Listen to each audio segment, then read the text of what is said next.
Hi, my name is Anna Seth. I'm a GP and a mum. I'm speaking to you today from Nipaluna, Hobart, on the land of the Moanina people. I'm passionate about the need for urgent climate action and also for the need to look after our mental health and well-being in the face of this challenge. It can bring up a lot of strong feelings when we start to really understand the reality of climate change. It's very normal to feel worried or scared. You might feel deeply sad, despairing, overwhelmed. You may feel frustrated and angry.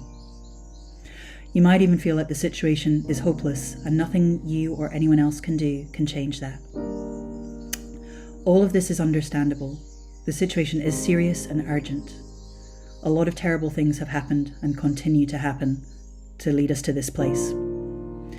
It would actually be more unusual to hear all of this and not feel any painful emotions.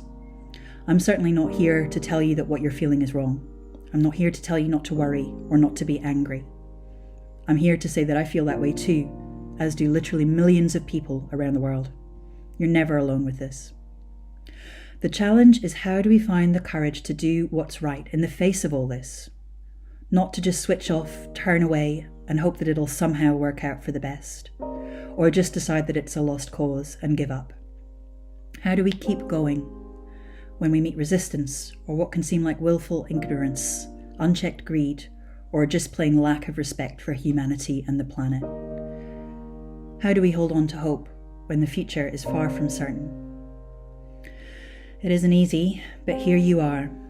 I certainly don't have all the answers, but I do have some ideas that you might find helpful. Firstly, build a network of support around you. Connect to others who share your concerns and values. Amplify and lift each other up in relationships which are mutually supportive.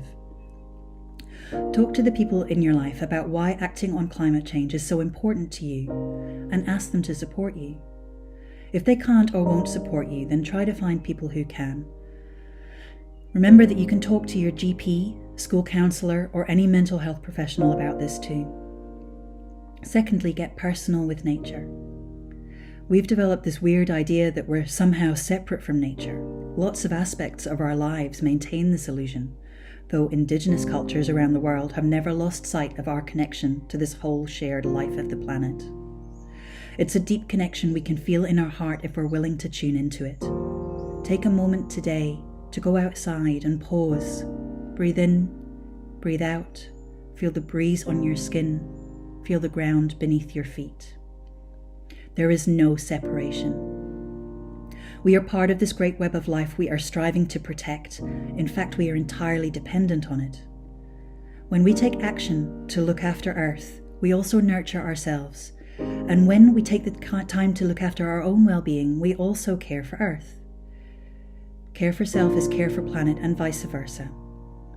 Just as we now know we can't take and take from the Earth and still expect it to function, the same is true of us.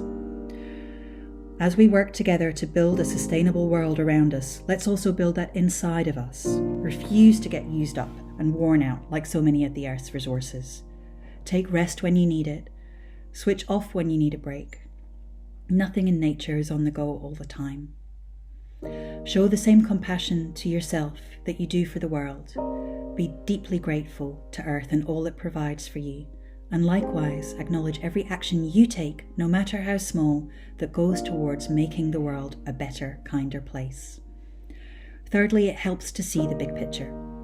Humans have overcome incredible adversity and difficulties in the past through our collective effort and determination, and we'll get through our current challenges too. Millions of people around the world have made it their life's work to create a better future. People everywhere are doing their part, big or small, and it all adds up. You don't have to save the world single-handed. You just do what you can with what you have today. But do not underestimate your power. You might not see it straight away. It might be some small thing, a conversation or simple action, but it starts a cascade of change that flows through others. The future is not yet written, and we cannot know for sure what will happen. We can listen to the message our feelings have to tell us about the state of the world, and choose not to push them away, but accept them. Learn skills and access the support that we need to respond in ways that matter. True courage is doing what you know to be right, even though you cannot be certain of the outcome, because standing by is unacceptable. It's a bold and radical thing to do, but we can do it together. Let's start by building kindness and compassion for ourselves and extend that vision to include the whole planet. Thank you.